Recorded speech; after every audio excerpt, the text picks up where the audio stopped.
Hey, Hey everybody, take it I'm away, Mateus. Tish. Mateus, this is Kendall. Welcome to another episode of Have You Seen Anything Good Lately? Woohoo! Uh, woo! Firstly, I Yeah, just wanted to say thank you to everyone that's listening and watching. yeah. Really Where's means a lot. Kendall? Bring Kendall back. Bring Kendall back. Well, I've got some good news. Kendall is here with food in his mouth. Mm-hmm. How you been, brother? That's why it's very important to always prep before you go on your podcast. I'm good. Yeah? Just munching a bit. I'm hungry. Skip lunch. Hi, hungry. My I'm bad. Mateus. My bad, everyone. Sorry. You should be. You scoundrel. Yeah, I'm good. I'm ready. I'm ready to talk movies. Very excited. We can do this. We can talk about any movie for ages, I think. Yeah. Like 5 hours at least. I think we have done 5 hours before. We've done a long time. I think there's been times where we haven't even gone to class. We're like, oh, no, let's just forget about it, man. And we haven't. Why don't Cool. you so have you seen anything good lately, Tesh? I'm gonna let Have you. I seen anything good lately? By golly, have I seen anything good lately? I just watched Citizen Kane. Have you seen it? Of course I have. I was the one who suggested it. Now you just like ripped open the curtains. No. Yes. This is all spontaneous. Yeah. You caught me off guard. How am I gonna do this review? I haven't seen it. Ugh, awkward. Yeah, so I saw Citizen Kane. We saw Citzen Kane. You know what? I get you trying to get your own show. I see what you're doing. I'm trying to get a spin-off. I'm trying to create this. Have you? As opposed, and then we're gonna like come back for like a team up podcast. You're gonna be like what's his name from Ted Lasso? You know, I'm Ted, and you're that guy who like what's that guy who like got angry and storms off? Nate the Great. Spoiler alert for Nate. season 2. Yeah. If you aren't watching these shows by now, you're missing out. And I don't want to hype because I know we've spoken about this before about how poisonous hype can be to watching a property. But I highly recommend checking out Ted Lasso and everything else we recommend. Because we're great and we know everything, you fools. Yeah, and you guys are pretty cool too. Okay, yeah, we just went off tangent again. We do that? What do you think of the movie? It's a metric movie. So what I mean by that, it's a movie that's known as one of the greatest movies of all time. A lot of things are measured or compared to it. For example, Sopranos is known as the Citizen Kane of all TV shows, which it kind of is, in my opinion. The Room is the Citizen Kane of bad movies. I haven't seen every bad movie, but it makes sense. So what I'm trying to get to is it's a very overhyped movie, especially if you like movies and TV shows and you're into this kind of stuff. So you've either seen it or you know of it. And this is the first time I watched it for the first time last night. It was good. It had a lot of like references from like a lot of TV shows and movies that I've watched over the years has referenced Citizen Kane. Like there's a Seinfeld bit where Elaine's boss's mum dies, and the last thing she says is Bosco, and they're similar to the Rosebud line in Citizen Kane. And also there were a lot of things that I picked up. It's like, oh, wow, I've seen this before. Where I think it's like one of the first scenes when you look, there's like a snow globe, and they go into the snow globe a little bit. I think I've seen it in a couple of music videos. I think I saw it in like a Pink video clip or like an Eminem clip. Where I don't know if that was intentional, but I picked up on that reference. There's also kind of like a I got a heavy Trump a Donald Trump vibe to this guy.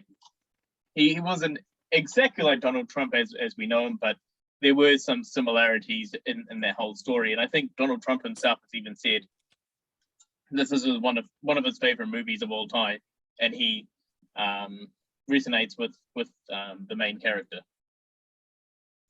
with Kane. It's in black and white, so it was kind of hard for me to watch at times because of its black and whiteness.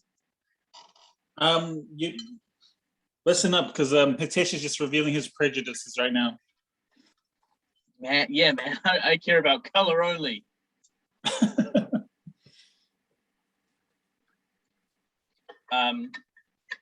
But I thought the movie was good. I don't think it's not my favorite movie, and I don't think it'll be in my top 10. But it is a movie that maybe I will rewatch again in the next couple of years. Just going back to the whole Trump thing. Yeah. You know, because he's become famous for I think John Oliver made it quite apparent when they were making fun of, teasing him about how he it's one of his favorite films, and you can see how he kind of models himself up to this fictional character. I believe his name is Charles Foster Kane. Foster Kane, yeah. And played by Orson Welles, who also wrote and directed it. He also he didn't. He co-wrote it with Mankiewicz guy. Have you seen the movie Mank that came out last year? Yes, you have. So tell me about it.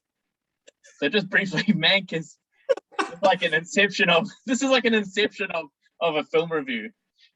So Mank is just a making of story of Citzen Kane. So it's about the writer and how he came up with the motivation and the ideas for the story.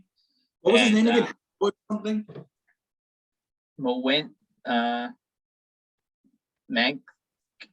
Mank something. Yeah. I just said it before, now I forgot it. I'm just saying, it's like, what was his first name again? It was like Henry or Howard or. Henry or Howard. I know it's an H. And Amanda Seyfried. She played the actress who played Citzen Kane's love interest. But yeah, so going back to the whole Trump thing I was saying before,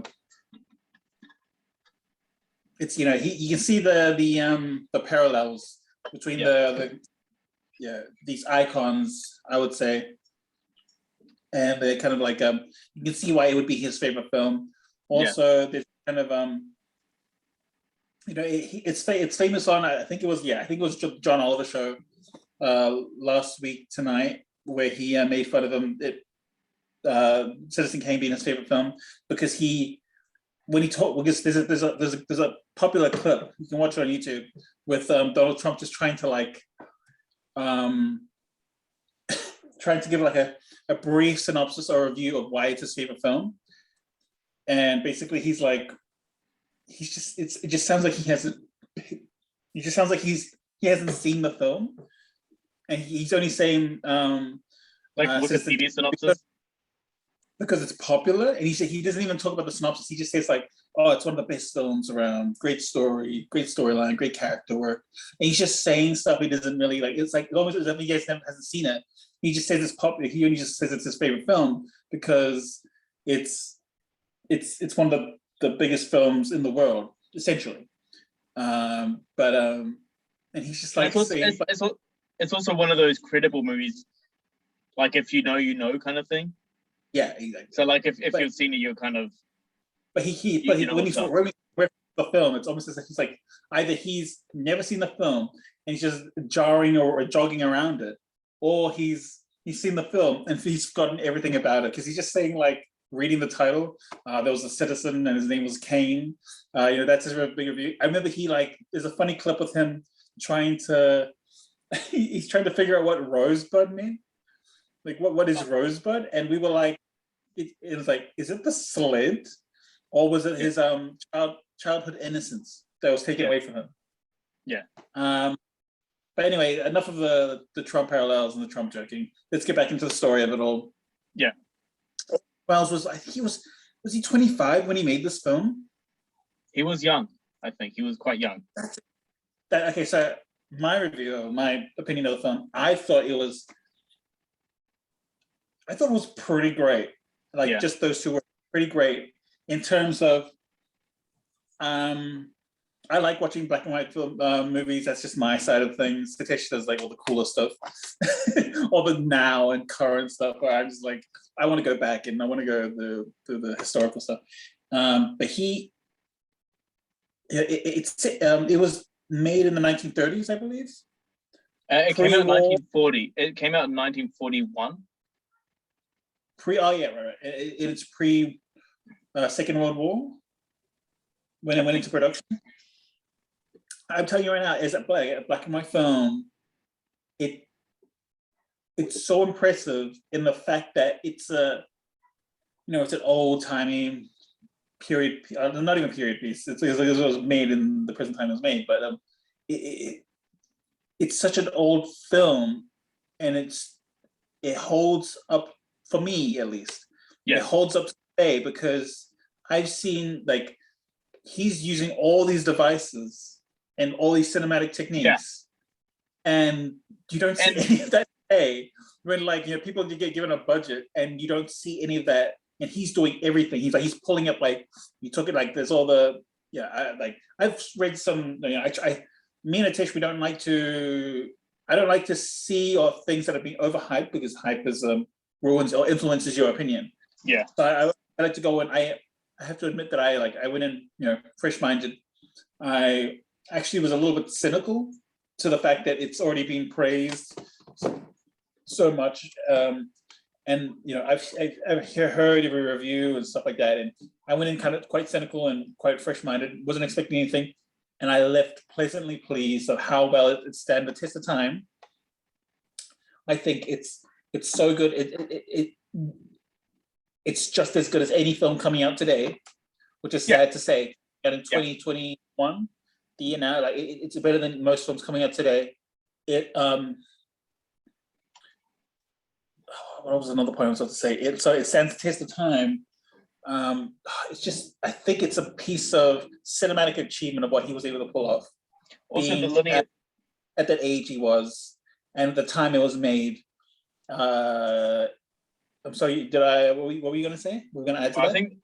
I just wanted to say, in terms of the devices they were using, the whole linear storytelling. Yeah. Non-linear.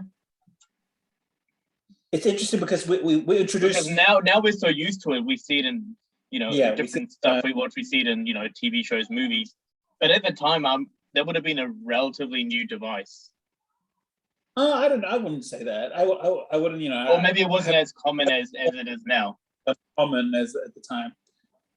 But yeah, you're right. The whole non-linear storytelling technique. Jumping in and out from different... Done really well in this. Yeah. And I think, I don't know why, but I think it kind of worked in black and white. Oh, I don't think they have a choice. I don't think they had a choice. I know, but in terms of... in terms of if there was a colored version. Yeah. I think it would have been better in black and white. Your viewing experience of this. But yeah, I really enjoyed this. I enjoyed the acting. I think the sets for me, I'm trying not to swear, but were amazing. I was blown away. I was like, the Xanadu set was really cool. I would like just to see the Xanadu set like I don't know if you could if there's a documentary or some sort of video of just exploring the Xanadu mansion. Xanadu, yeah. You know what's interesting? It's because there's so many motifs and devices. There's so much going on, and I see why people study it because he's done his homework on this film. There was so I couldn't tell what was real and what was a matte painting, and the whole, let's call it the parlor room, the court room where the fireplace, because he's got different different architectural, like different period cultural architectural design. So like you got like there's a room where his wife is doing the puzzle on the little coffee table thing, I think, and he's away on the other end, and he's sitting in almost like a seat you would see a priest sit in, or like a throne, like that. The queen would wear sit in during her coronation, kind of thing. And if you look at the back, the lights behind him, or the windows at the back, are like a cathedral. But the fireplace looks like it's from like a Gothic kind of texture, kind of thing. Like it's all these different rich elements, like rich in design and cultural, like from different cultures, all clashing in this one building. And he's using perspective. Yeah. He's using distance. He's using composition. He's using shadow, lighting. I thought the shadowing was great, like especially when there's a character who's delivering like a really sinister line. You can't see their face. You just see kind of like this black, and he's just kind of talking. I thought that was done really well. So the story is about like basically Charles Foster Kane. I'm just gonna call him a bajillionaire. Passes away, and there's a news report. I like kind of like this kind of thing. It's kind of annoying. I didn't like it so much, but there's a news report, television news report about going through trying to document his entire life in under 20 minutes, I think it was. So they document his entire life, and then we get a reporter. So he, on his deathbed, he says Rosebud, and this reporter said he wants to know what Rosebud is, and he wants to write like an article about like what does it mean? Maybe it's a key to something. Yeah. Maybe it's like one of his lovers, or but whatever it was, it must have been important to him because he's one of the most important men in American history. So we got to figure out what Rosebud means. So this investigator, this journalist, I think, goes to his friends and families and old lovers, and basically he investigates them, and they all tell different versions, or they fill in the timeline that was presented early on in the film. So that short little mini documentary going through his entire life basically lays out what the world sees of him. So we get to see one side of him from the general public in this little mini documentary. And then when we go to each of these people, it's almost like kind of like a, what's that one with the Charles Dickens film with Scrooge? Is it called Scrooge? A Christmas Story, A Christmas Carol. A Christmas Carol. Yeah, in A Christmas Carol, and we see his life in different perspectives, from the like beginning, middle, and end. The past, present, future, and these people are kind of like kind of this like the relics almost, and it's so amazing, and like it's kind of like I don't want to say it's done really well in this. It's a plot device where we don't actually get to see the character lead the story. We're actually looking at this journalist, and this journalist is telling this character's story throughout three time or like different time pieces throughout his life. But we're totally enthralled by because we don't know who this person is. And throughout time, we just given these different glances over time. And for me personally, I don't know why it works for me, because I don't usually like seeing the you want to see the main character and you want to follow the main character make right or wrong decisions, but we're not watching the main character. I think I got caught in the intrigue of like, I think it's a snapshot of what they were doing at that time.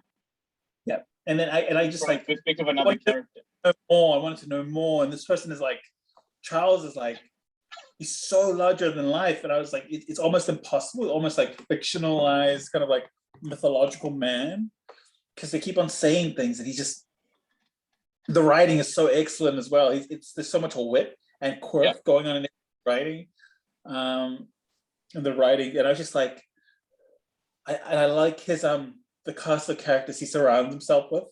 So we got his friend from like college, I believe, was Leland. Oh no, Leland was his accountant or something. And who was the other character? We got that his older two guy. wives. Yes, 2 wives. And he was that's who I want to bring this up. So if you were in so he was adopted out by a wealthy banker because was the family in debt? Yeah, I think they owed money on the house or something. Yeah, so I think it was also the land that they were on as well. And I think the mum wanted to save him from the dad because the dad was quite abusive. Right. But I think it was more the money thing than anything else.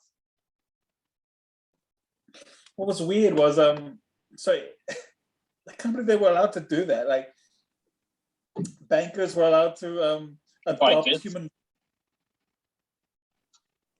Okay, so we got Jebediah Leland, who was his friend from one of his boarding schools. He dropped out of every college he got accepted into. We got his friend Bernstein, who's the kind of short kind of. I kind of like, was that an anti-Semitic kind of like? Yeah, was he? I got some vibes of that character. Yeah. Was they trying to make him kind of like almost a caricature of and I'm sorry, I like to say this, but it's like true. It's of a Jewish banker almost. Yeah. He was also like the kind of yes man, kind of had no spine. I don't know. He kind of like came off as like, this is all business, and I get my slice. As long as I get my slice, I'm happy with Charles. And Charles always losing and stuff. Who was the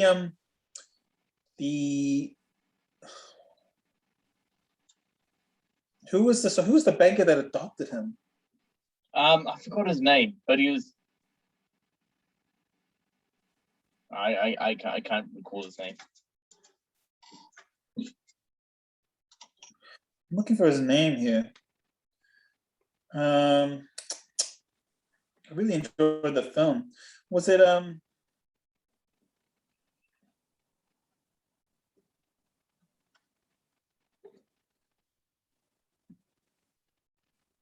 I can't even recall his name. I think it was Walter. Was it Walter Parks? Quite possibly. This is why kids, you should always do your homework. But yeah, I liked all the actors. They did so well. I was just like, where am I? Sorry, someone say something. Talk to the everyone out there. I'm just gonna take a little peep. It is Walter Parks. Walter Parks Thatcher. I thought he was really good. I really enjoyed him. Yeah, me too. Like, especially that scene where kid Citzen Kane. I'm gonna call him Citzen Kane. Don't you want to come? Don't you want to come with me? Yeah. And he's like, "No, you're not my dad." Oh, that's perfect. Did you plan that? No, I didn't.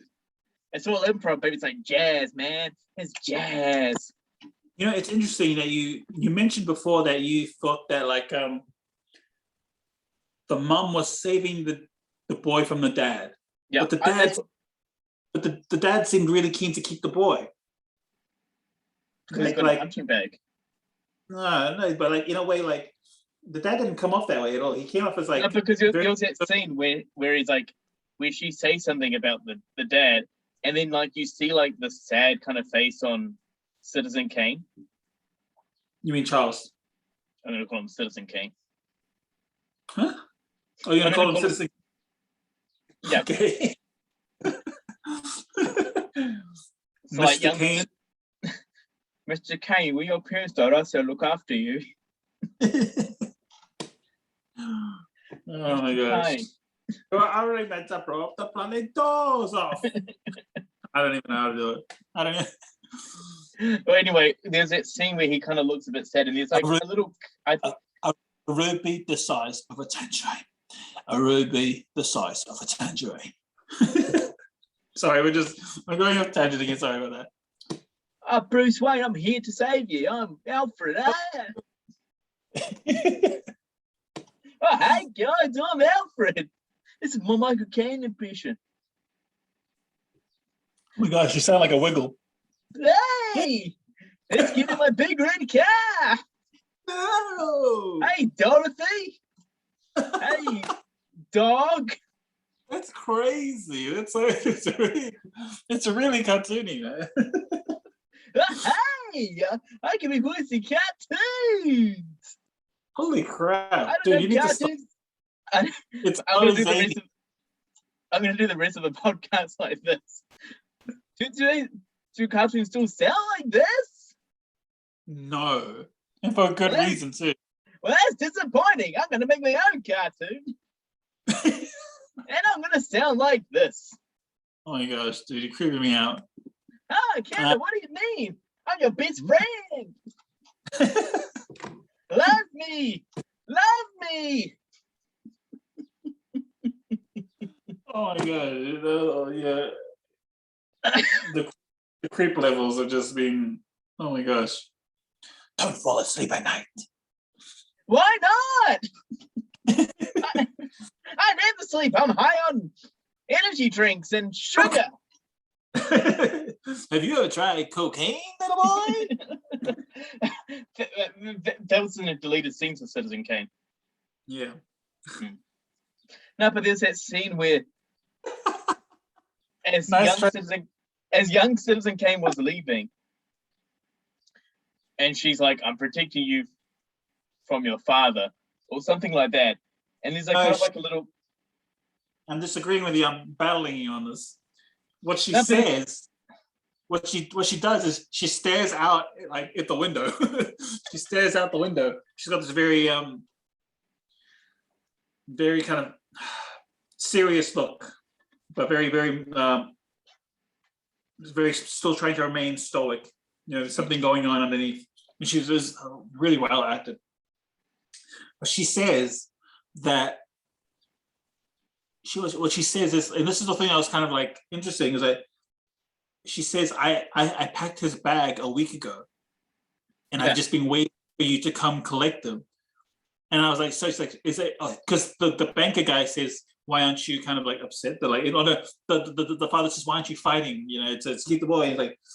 It's like something about you know, we need to sell back the loans, the debts of the land and the property that he owns, and so we got to give him the boy to a better education.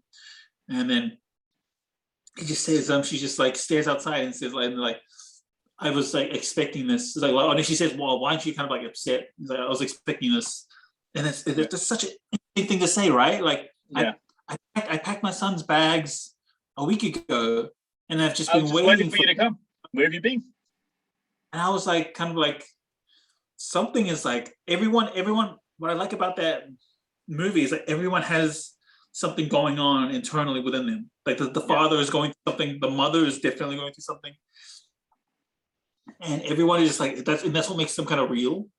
But also, my theory of why she said she was protecting him from the father. Yeah, but that was more because like I think that runs in his, I don't know, genetics, and maybe that's why he slapped his second wife. Because he says that I'm like, yeah, I know which line you're talking about, but that line seems very throwaway, you know, because it was early on during that adoption scene at the dinner table where she's signing, and he's like, why didn't you say that's our boy? And then he's like, I'm trying to save him from becoming you or something. My husband's wrath or something backhand, because when he has a few inside of him, you know, when he has a few, he takes it out on the boy. And something about it, just like that sounds more like excuse than actual reason why she's passing him on. And I just like, that's one of the things about it that just keeps me intrigued. Like what is going on inside their minds? And it's like I said, it's really good storytelling. That's why I like the film. I was like, I when the film finished, I was like, man, I could watch that again, because there's so much going on. That's what I was going to. I'm sorry. I'm just going back to a point I made before. Going back to the Xanadu mansion castle thing. If you, like I said before, you couldn't tell what was real and what was a set or what was a matte painting. And the cool thing about that was, I think a lot of the interiors was real, like a real gigantic soundstage, the biggest one you could ever think of. And not only that, but by today's standards, that would have been all CGI. That would have been CGI, because why spend all that money on a gigantic set only for like a row of stairs? Because it's so dark in there that they don't show you where the walls are, just where light is, the stairs, and wherever the characters are standing in the ground. You don't see the walls because that's how big it is. And that's one of the best values or benefits of this film, is they hired a gigantic factory warehouse for this gigantic mansion. And by today's standards, and this is what puts me off, it's like sometimes when they do it in CGI, depending on which company is doing the CGI effects, there's no detail, and it just becomes like a smudgy thing in my memory. Like in my memory, I don't remember what the interiors of I don't know, Doctor Strange's Sanctum Sanctorum. Actually, I can, but no, but that's because you got a different reference point. Your reference point is the comics, which they model it off, but it's not exactly right. But your reference point. Talking about like other CGI films as well. Like you can't really think of like what the hell was going on in like those giant CGI like interiors of a film. You know, like by today's standards, like they don't. You know, no one would do that because that's quite a waste of money to make a gigantic set like that. So to keep it like low key, they just to keep the budget low, they would just CGI it. It's one of the things you don't see anymore, I think. Oh, sorry, continue. Go ruin my opinion. You know what? I like this movie. I didn't dislike it. I thought it was a good movie. Yeah. I thought it was well acted, and like the writing was really clear and precise and accurate. I like that in the dialogue. He would say something like, and this happened a lot throughout the film. He would bring up like an old American saying, like a subject, and then talk about it, and then bring it back again as a joke. So there's like a, if I can think of one that can come to my mind. I saw this earlier in the week. There's a great line where he says like, I've never been good at college. I dropped out of every college. I went to boarding school. I even dropped out of that. You know, I've never been really good at it. And then he mentions like, I don't own things. I just buy them. Like and like he takes all these like old American phrases and like he just twists them a bit. Like there isn't anything he hasn't bought before. Like everyone like talks around him. Yeah. I think and there's so many great scenes. I think the dancing scene is pretty fun. Yeah. Where like bring the girls into the office, which is very. I thought Martin Scorsese, Wolf of Wall Street. He totally took that, bringing on the girls. Yeah. And I also thought there was a kind of like I don't know. I felt like if someone was making a biopic, I feel for some reason I saw Brad Pitt, because he has Brad Pitt's eyes and nose. That kind of squinty thing he does all the time. And he's kind of like a big, but just like put a prosthetic jowl around his. I was just like, because he's the way he looks around, like because he squints his eyes, like that's not an awesome thing. He's just kind of like my eyebrows are too big, but like he's just like looking around. It's like, well, I've done this all before, you know, like kind of like that old-fashioned, Hollywood look. I've done this all before. Hey, nice ceiling. Yeah. I think Brad would be great to play him in a biopic. I don't know if you just here down and here up. He just looks like a different. He looks like Orson Welles. Do you want a biopic of? Oh no! I was just spitballing. You know, okay, that's good. It's not your thing. Yeah, I'm surprised they haven't done that yet. I mean, they did Mank, but I'm surprised they haven't done. I guess Mank is the making of Citizen Kane. Well. The big Mank story is the fact that Citizen Kane is considered to be this great film, and there's rumors that he didn't write all of it by himself. That a lot of the heavy lifting of that script was Mankiewicz and not actually Orson Welles, who was, directed it, wrote some bits of it, gave him the story ideas, and that's a big myth in Hollywood, and that's why it was made into a film to show that Mankiewicz did. A lot of that film was dramatized, but it's based on the myth that Orson Welles alone did not deserve all the credit for that film, as he's known today as that wine. Have you seen Orson Welles drunk on the wine ad? No. It's hilarious. So towards his later years in life, he kind of he was suffering from his alcoholism, and he was quite unhealthy levels of consumption. He was quite obese at the time. There's a great scene where he's doing an advertisement for French wine, and there's bloopers. You can find them online. And he's drunk, and he's trying to say his lines. And one of my favorite bloopers is him just going like this. Yes, the French wines, and that's not the line at all for the it's for a commercial for a wine, and he just says the French wine. I was like, it was even referenced in David Harbour did a kind of mockumentary kind of the horror, is it the vampire thing? No, it was Frankenstein's monsters. Yeah. Monster, and it's and that's who his character's supposed to be. His character, because he has the thick beard that the Orson Welles grew at that time, and you can see him doing the drunk thing. He's like, and I was, why are you standing there? That's the stuff he did. He would stop in the middle of this reading or performance, and he would just stop and just why are you standing there? Well, then point the camera my way. Do you want me to come over there? I'll do it. And and people are recording this because they're blue. I think no, and also John Candy did an amazing impression of him. Look it out there. John Candy does an amazing impression of Orson Welles because John Candy used to be on was it Second City? Second City, right? Yeah.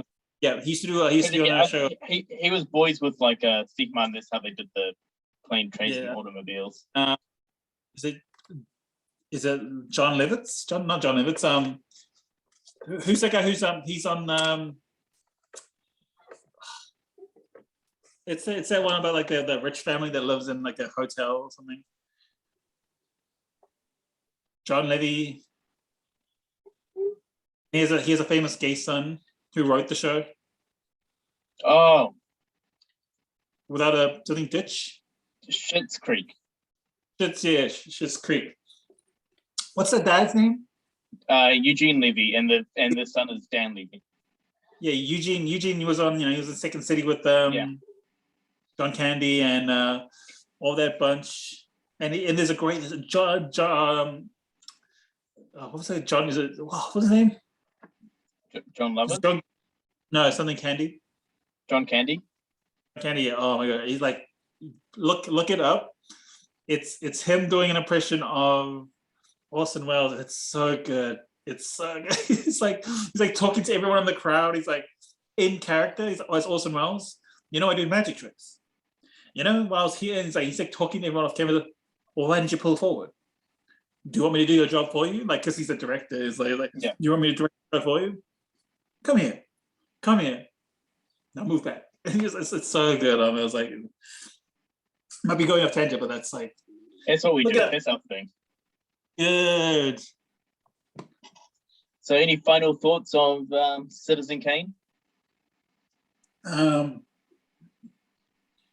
me away in terms of blew my expectations away, and I'm really keen to watch it again I'm gonna make this a regular because I feel like there was so much I could learn from it. Yeah, like it is a good yearly watch. Like there's something like this because there's so many details you can just pick apart and just follow the thread where it goes.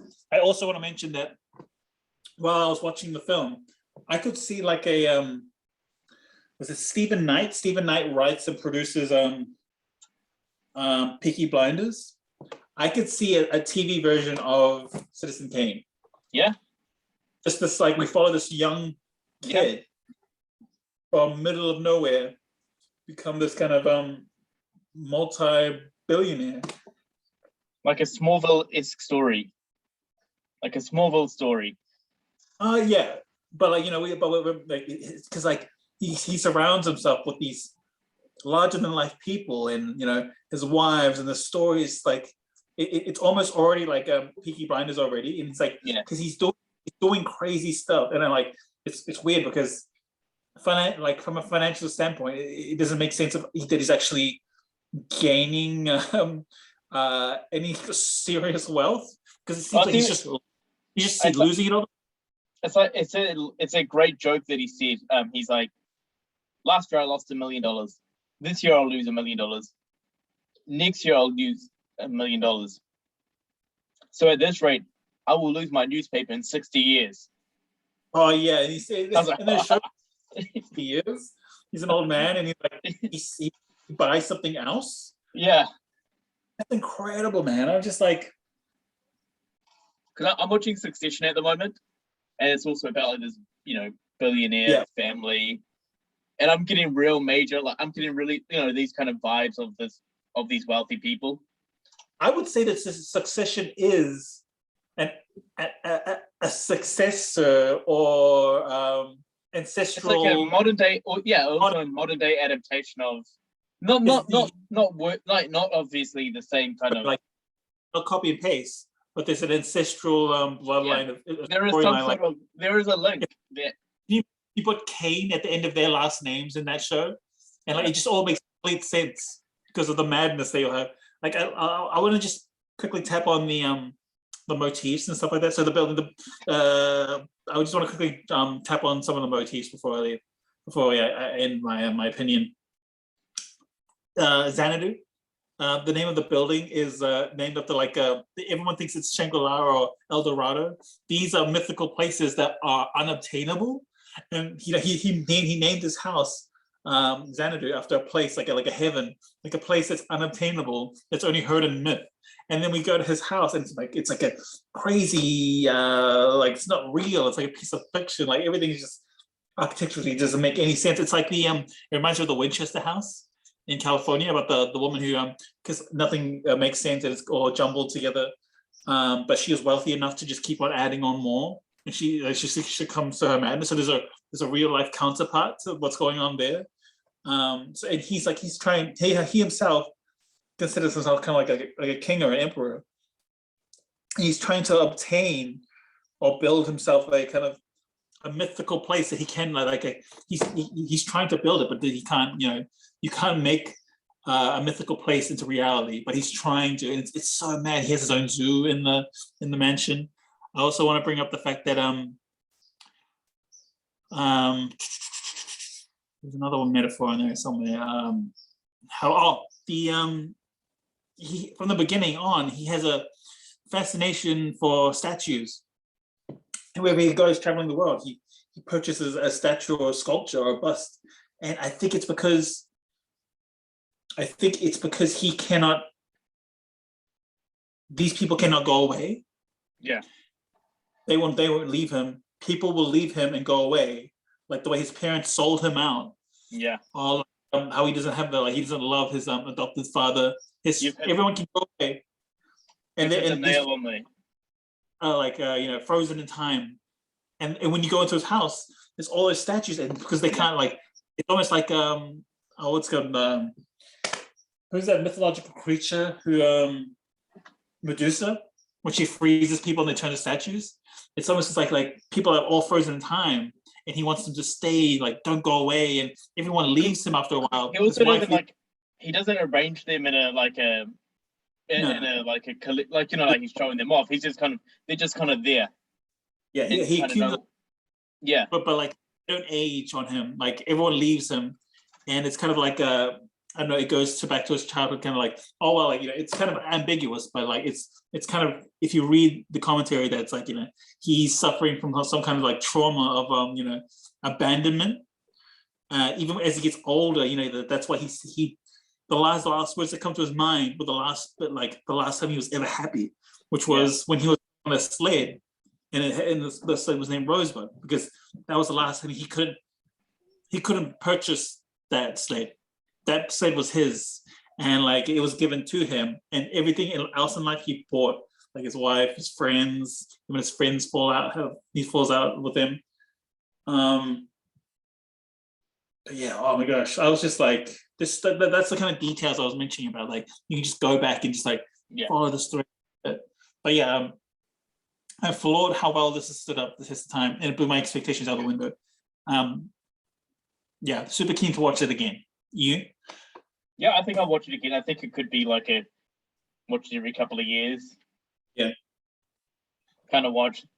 I think it's going to be on that list of movies or shows that I would probably rewatch in the next couple of years. Yeah. So what do you give it out of 5? Oh, jeez. Do you want to give it out of 5 since it's such a? I hate giving up. I hate giving into the hype of things. You have to be in the right mind. Kind of film. I'll give it a. I mean, for this movie, we don't have to because it's already. Yeah, but I think it's good so we know where you and I are both standing on this. I'm going to give it a. I want to give it a 3. Wow. Or only because you have to pick one. I'm going to say 4. And my reason behind it is it's so good and so great. Mm-hmm. And I've only seen this film once. I give it a 4 because that extra star at the end, that rating, is for all the things I missed. I felt like I missed, and that's why there's a lot to unpack. Because there's so much to unpack, and I'm just like, I missed so much of it, what was going on in the background and stuff like that. So that's why I give it like a 4. So I'm definitely going to go back and just take a look at like, what's going on and stuff. I'm going to give it a 4 as well.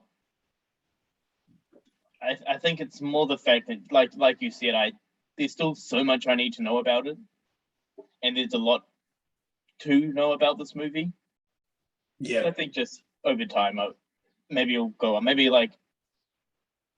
we'll have to review this again when we've seen it a couple of times and see if we still have the same opinions or not. I'm excited for that. Cool. Anything else you want to mention about this picture? Yeah. Why is it called Citzen Kane? Because he's a citizen and his last name's Kane. Oh, you can't say that. I'm serious. Like, give me a serious answer. Why? I think it's got something because they kind of mentioned Citzen Kane throughout the movie as well. I think it's got something to do with him running for office. So maybe. It's like is it because he has all these like imaginary titles? Is he called Citzen Kane because he's a man of the people? He's a man of the people, but he's not a man of the people. Oh, well, as we find. Yeah, he's not. He tries to relate to the everyman. Yeah, because that's his political. Yeah. Oh, yeah. And that's why he wanted like that murder story in the newspaper, and the other fellas like, we can't have it. That's not news. No one wants to read that kind of stuff. But now, if you look at it now, this is our news. News is murder, gossip. He predicted fast. Yeah, like tabloid news as well. Yeah. So I don't know. Even it's almost Fox, like how like they report about themselves.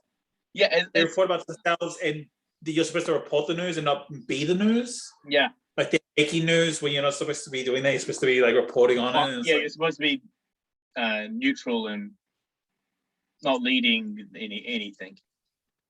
But yeah, I totally got that vibe of. It's cool, right? Like, yeah, I can see this as a Peaky Blinder kind of show. Like, Have you seen all the Peaky Blinders? Yeah, in order of the Peaky Blinders. By order of the Peaky. I can totally see a period piece where like it's about him accumulating his his imaginary mansion. I've got it. Do it like The Crown. Yeah. 6 seasons. Chronicles his life. 2 seasons each, maybe like focus on a different era. I think that'd be really interesting. I think you should totally do that. If you did it like in a in that kind of setting, as in what The Crown does, I think it would work perfectly. You just need to get the right actors, the right production team, the right network. I don't know if I think maybe Netflix could handle it. Maybe HBO Max. I don't know. I'm just spitballing here. Yeah, what show is doing? Is it BBC that owns Peaky Blinders? Because I say Peaky Blinders is because he has Charles Foster Kane has that kind of gangster ness to him, you know. It's his cool codes, man. Everything he for you to be a mob boss, you gotta wear a coat. The costuming is amazing in this film. Especially when you go through the different timelines, you see it all change. The makeup is cool as well. But like the issue is like the reason why I say Peaky Blinders would be a great format for the show is because everything he does decision-wise, he changes the game on everything he does. Like, so if there's something like there's something like there's a system to everything, and every time Charles Foster Wallace steps into that system, he f's it up. Like he changes the game. Like you said, the newspaper industry. He just takes one step and he even tries politics. Yeah, and he changes the game again, and and that's where the parallels of I hate to say it, but the parallels of Trump. Yeah, and I would try and stay away from because it's too easy of making everything like related to. Oh, don't relate it to Trump. There's a lot of media that we've had. There's a lot of movies and TV shows we've had over the last 5 years where they've always alluded to Trump, even though it's not Trump related. Like even in Black Klansman, they kind of alluded to like there's that line that David Duke said, like, one day one of our people are going to be in the Oval Office. Yeah, and that movie came out while he was in power. There's a Trump character in Veep and in Parks and Rec. There's a Trumpian character. Paul Rudd character. Yeah, but he was very mild and very charming, though. I mean, that's just because it's Paul Rudd. But the Veep comparison, like he comes from this empire. Yeah, the candy, and yeah, but he has no good intention with the community at all. Yeah, but he's just running because he can and he wants that title. And there's he also says, I just want to do it because my dad. Yeah, and he's kind of like this simpleton, he's kind of dumb. I think Paul Rudd's character in Parks and Rec represents what we thought Trump was going to be like. Yeah, just like a real goofball. This was true early in his campaigning, and even as he's just it's going to be charming. It's not going to be serious. He's going to just going to run for a little bit. He's not going to be serious. Like he's just going to be here for a bit, and then he ended up saying it's a Veep. We have what was that guy's name? Jonah. Jonah, yeah, and Jonah just becomes like an absolute caricature of. But Trump. It's funny how at the start of the series, Jonah was this bumbling idiot. Yeah. He was a butt of everyone's jokes. Everyone's just crapping on him, just being really mean to him, and he was a prickish, he was a real creepy, sleazy dude. Yeah. And then over time, throughout the series, he just gets worse and worse. And then I think that's why I don't know if that's why they added Sam Richards' character. What was his name on the show? Is Hugh Laurie's character? Richard. No, Richard. And then he turns out to be the president 3 times. Richard Split. Oh yes, Rich like yeah. Are we talking about the and he's also in Ted Lasso as well. Yeah, he plays that Nigerian rich guy. President? The president? I don't know. He's some sort of Yeah, I think he's a president. Oh no, he's a CEO, right? He's a CEO yeah. He's like he's a big dude. He's like he's a CEO yeah, of a tech. yeah. That's right. But yeah, so let's finish talking about Citizen Kane if you have anything else to mention. No, that's about it. Cool. No, let's use my hand to transition us. That's me transitioning. This was a request, Mr. Radio Man. We are talking about so we just saw. So we just did a quick look. It wasn't even that quick. There's a little review of Citizen Kane. I would like to say, have you seen anything good lately, Nitesh? And I'm just saying that because out of repetition of the title, but also the fact that I want to pick your brain on a little show that I saw that you recommended. Actually, you recommended it on the show as well, like last week. Last week? Oh yeah. Oh no, I think it was like 2 weeks now. Oh, one of those weeks in a past episode where you referenced Only Murders in the Building. Yeah. I just finished watching it all. I binged it all in one. This one's Stefan. If you can, if you're listening to it, I'm doing a Stefan. Stefan is a character from SNL, who New York's latest club. And it's called The Boat. But yeah, so what were your thoughts on Only Murders in the Building? I hated it. I thought it was awful. Just joking. I loved it. Well, I recommended it. Guys, as we join us next week as we go over How I Met Your Mother. And that's a masterpiece. Okay. No. I love this show. This is why I recommended it to you. I knew you'd like it. It's like everything up your alley in terms of this charming, delightful story about murder. And I think that's the only way you can tell murder these days is just a charming, delightful story about 3 individuals making a podcast about it. Oh my gosh. Yeah, that always turned me off.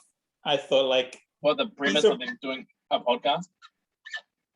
The only way they could get away with this kind of story is if you did it in a kind of, it's weird because you got to hint that this is a kind of hyper reality. This is whatever this stuff. However, they keep on hinting like dark reality. They put reality into the show. Yeah. And that balancing act of tones is so hard to do because one episode we could have them doing surreal imagery where they drop stuff and gravity lifts it back up into the air, like in the first episode. Or we can also have episodes where the detective walks into her apartment and mentions to her girlfriend that dealing with a child abuse case. And I'm like, how are you doing that? How are you in that? The tones are just like it's so difficult to do these days. And I think it's got everything to do with the actors and the writing of the show. Martin Short, I really like Martin Short's character a lot, and this little tick of like having dips as meals. I thought it was such a weird quirk to have, but it's like totally. I can totally see that. I know people who are kind of weird in that way, and would only have a certain type of food. Do you think? Could you see yourself and I as those characters sometimes? I'm totally Selena Gomez. I thought you would have made a great. I thought you were like, I don't know. Sometimes there's things that Stephen Martin does that I can see you doing, and there's things that Martin Short does that I can see myself doing. But then sometimes there's episodes where there's certain things that Martin Short does that you would do, and then some things that Steve Martin I would do. I was like, this is like what we would look like if we were in a quirky universe and we decided to solve crimes on podcast.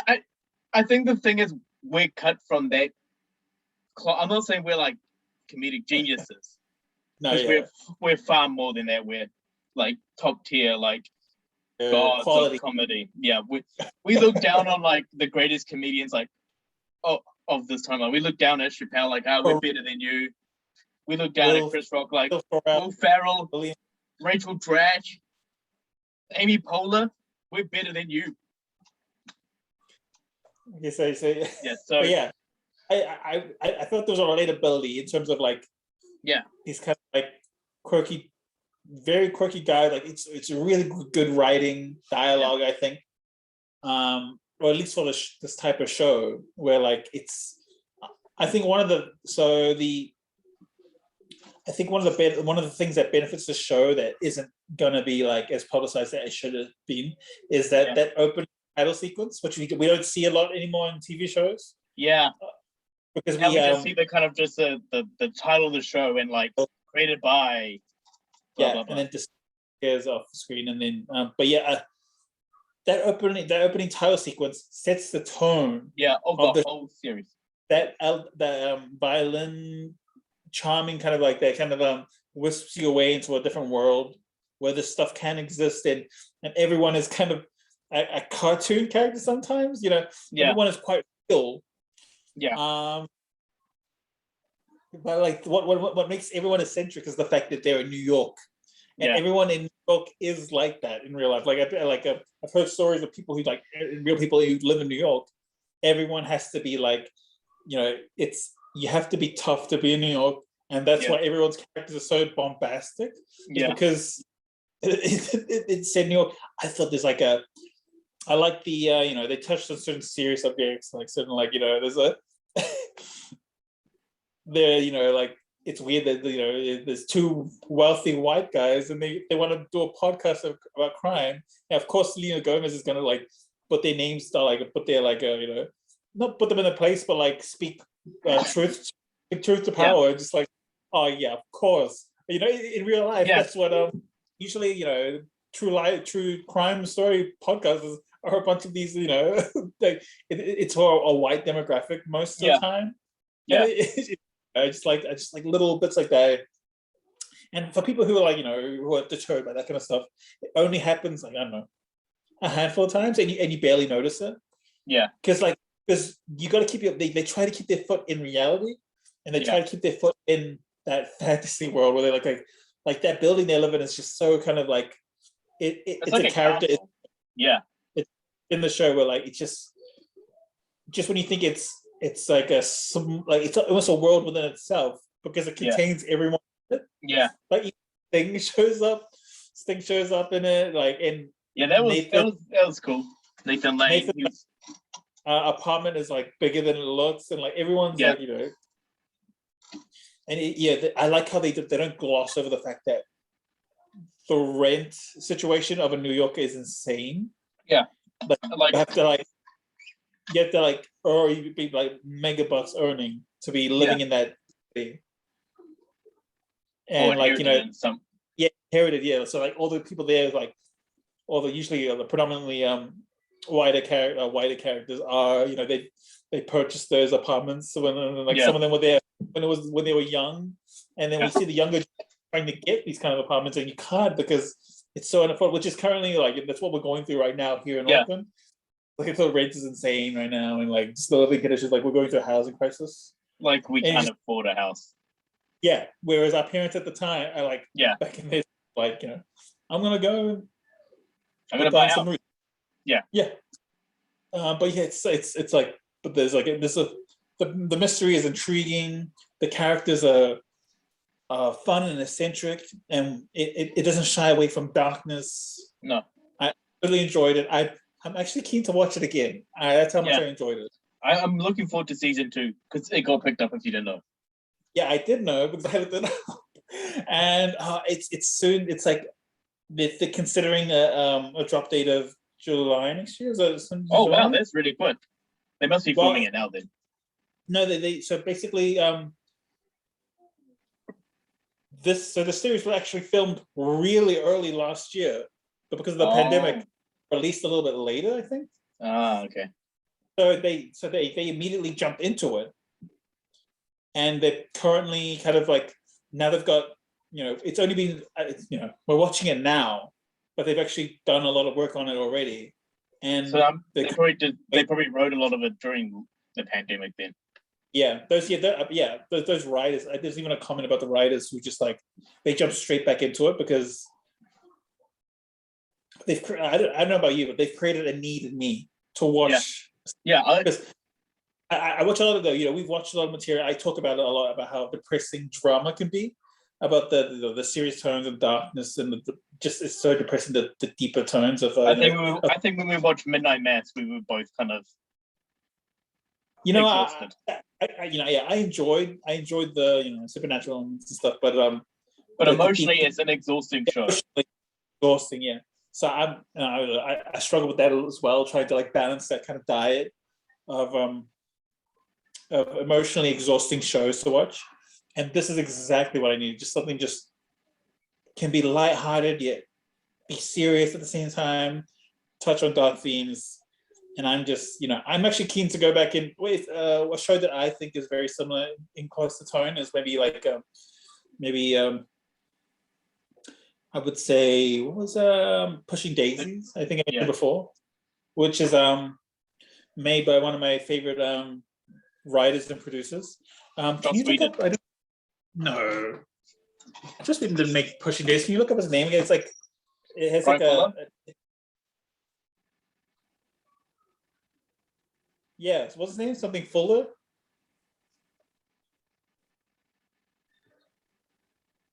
Yeah, Brian Fuller.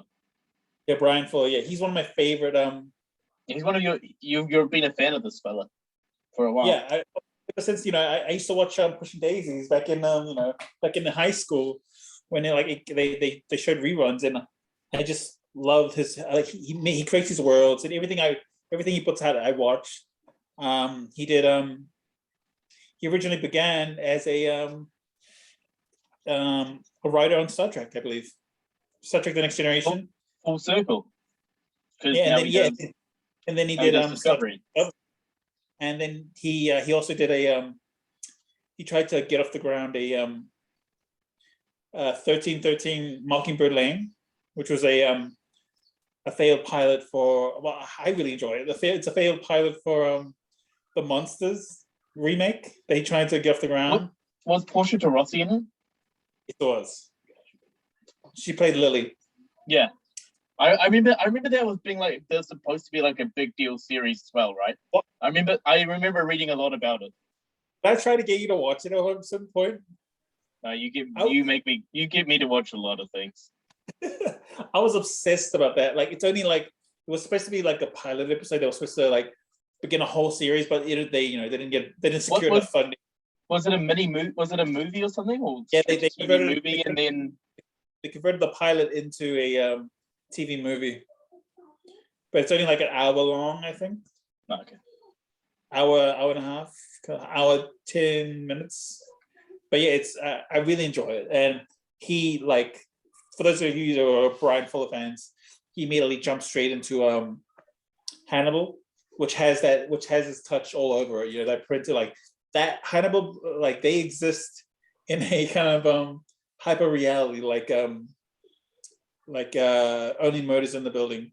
Yeah. Because everyone is just like it's like everyone looks. It's like it's shot in a realistic tone.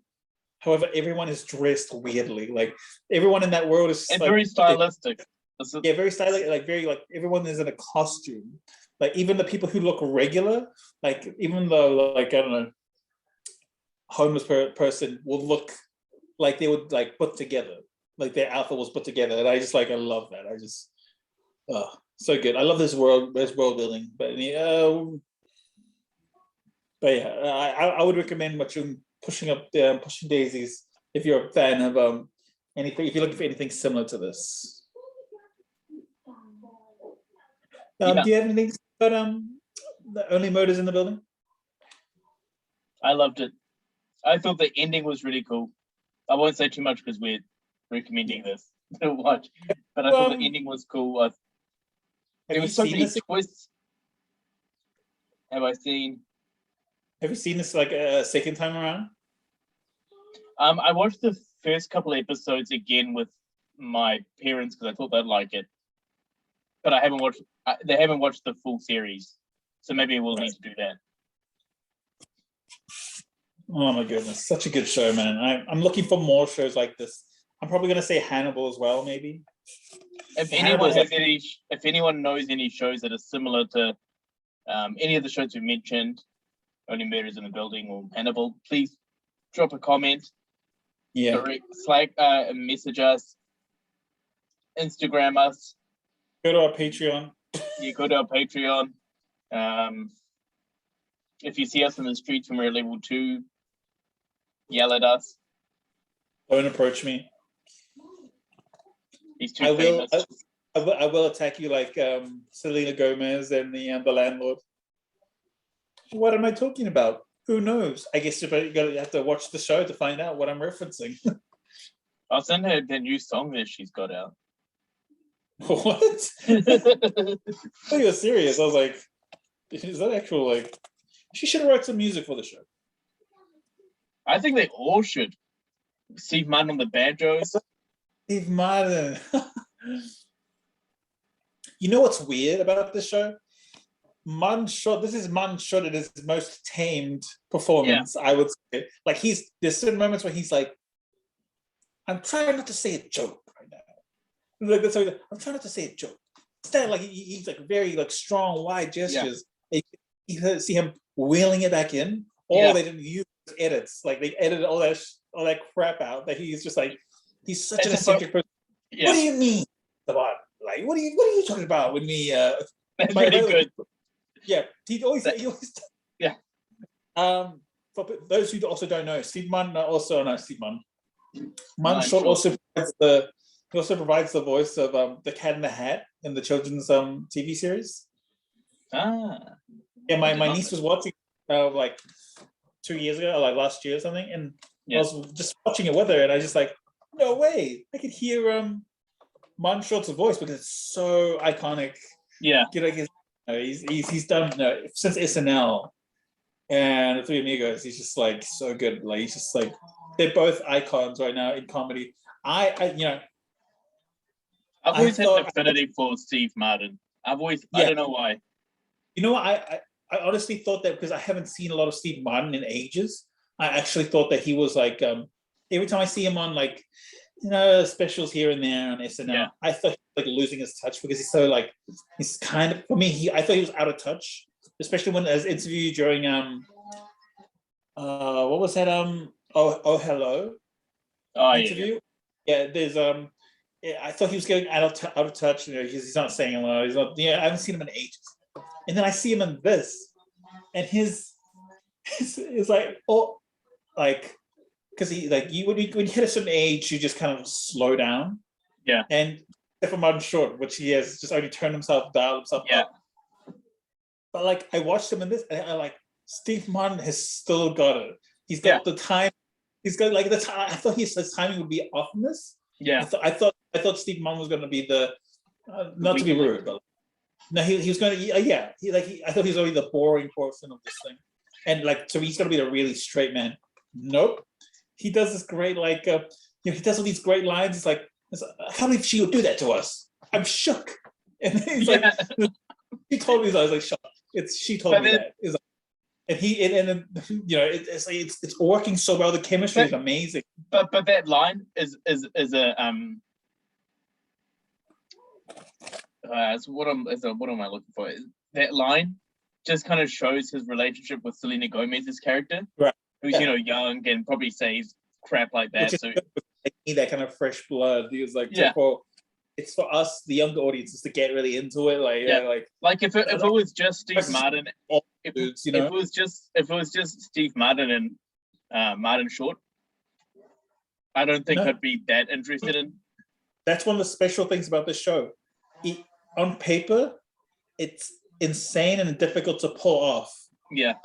Three people living in a building, and two of them is one of the a comedic duo who have been in the like legendary comedy business for ages, and Selena Gomez, who was a pop star who had her own like a comedy show, and like she's quite big now and modern, and they're relics of the.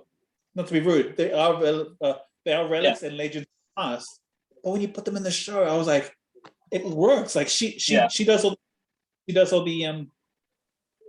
handles all the she modernizes them, and they raise her status up to their level, if that makes sense. And I'm just like, damn, that's impossible. You don't do it. It's all set around a podcast. You know, they're not real detectives. Their podcast is just like, and they're all kind of like the two older, the Steve Martin and Martin Short's character. They're both kind of in the entertainment industry. Martin Short's character was a playwright or director, right? And Steve Martin's character was an actor in like a procedural. Yeah. I'm just like, he was an actor. He used to be in a famous detective TV show. And it's like, all of it just kind of like, the plot thickens with these guys, man. The plot thickens. I'm definitely going to watch this again. I think I might watch this later on until I find something else cooler to watch. Give me season 2, man. Season 2. It's coming out next year. Whoopee! I think like mid next year. Yeah, it's fine. I'm gonna look it up now. Keep talking. Next year. But yeah, even the side characters were really good. And they weren't highlighted a lot in the show, but when you saw them, you just knew that they were gonna hit you with a punch. And also like the guest stars a lot. Tina Fey was really good. And how her storyline was, she was creating a podcast about making a podcast. And then how she went on Jimmy Fallon's show, and Jimmy Fallon had a bit of a cameo. Yeah, a lot of guest stars. Sting was fantastic. When is season 2? Looking it up. I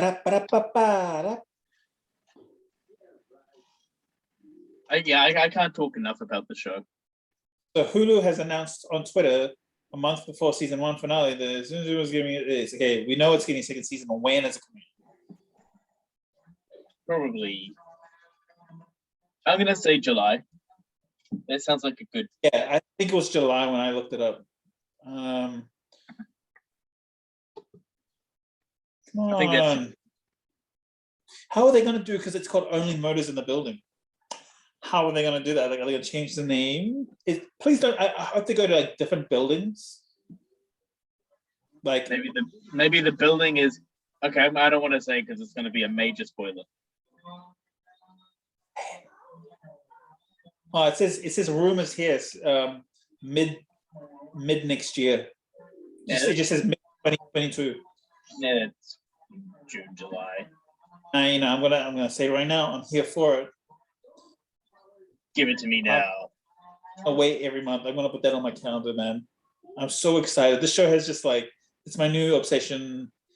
I'm all over it. I dig it. I love this. I like the costume. Also helps with like the building. Helps with the hyper reality of it, and the costume. Like they're all just up caricatures of themselves. Yeah. Like even Selena Gomez, you know, she's a bit of a like I'd say like she's like a hipster. No, I wouldn't say that. Because hipsters, they wear secondhand thrift kind of clothes. Her clothes seem new. She comes off more as a like she's like a very modern like New Yorker kind of like, she's very fashionable. All those clothes that she has are not like, they're not secondhand. Yeah. She's like but her bright colors represent her youthfulness. Where the guys wear like muted gray tones. But yeah. So even so, Munn Short's character always wears a scarf and a coat, whereas Steve Munn always wears his glasses and the hat, which always got me annoyed because the hat I always found the hat annoying. I like that. And whereas Selena Gomez, she's always wearing bold colors. There's amazing long cast of characters. It's like the show is what you wanted a quirky novel to be like when it came to life. You know what I mean? Yeah. Like what is it a bit like Agatha Christie, show, but like, Agatha Christie, like I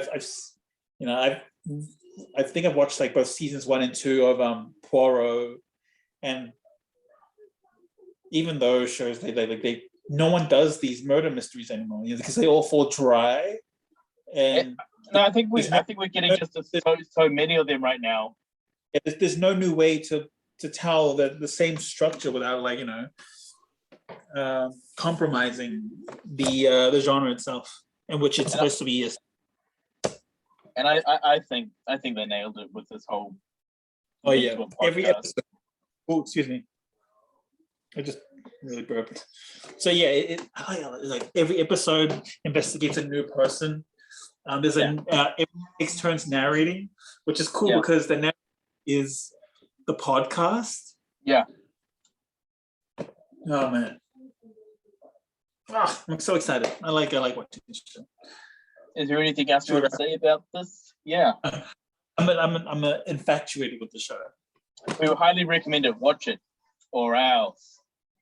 Yeah. How many stars are we rating this? I'm giving it a 3. I'm giving it a. Wait, are we just rating the series or or season 1? All season 1. Because we can't do anything else. I'm gonna give it a solid 3. I'm gonna give it a 4, man. It's great. That's a personal 4. Actually, no, I changed. Because personally, I think I want to give it a 5 personally, but for the average viewer, 3, 4 sounds right. I think 4 is. I'm gonna change mine to 4 just because I think there are a few things I could improve on, but it's not a lot. No, it's not a perfect show. There's a bunch of stuff like certain inconsistencies. I felt like sometimes they were like, let's criticize this for a bit.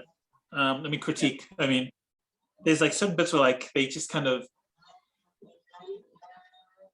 like they're filling it in quickly. Like sometimes I felt like there's an insecurity in the writing to the point where like I don't even think they know who committed the crime or how they're going to do it. Yeah, there's a piece at the ending of the season I really don't like.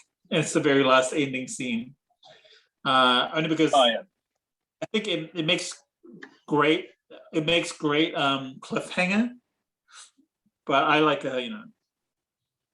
don't make us wait. This isn't Star Trek. You don't you might not know this, Tish, but in Star Trek Next Generation, they would do cliffhangers like this all the time. Mid-season finales and the end of the season finales, they would do this kind of BS. Sorry. You know how when I get passionate, I just start swearing? He does. They would always do this BS where they like, they wouldn't resolve the conflict of the episode and they would have you wait years sometimes for. It's kind of like Game of Thrones did that, and when we had that massive hiatus. I think but they didn't do hiatus. Yeah, I think they didn't do it well. But Star Trek did it really, really well. Like they would like. I mean, we use cliffhangers in movies all the time, where we wait a couple of years for each one. Yeah, but is this different because it's a TV show and it's episodic, so they should come out every week, and you'll just kind of.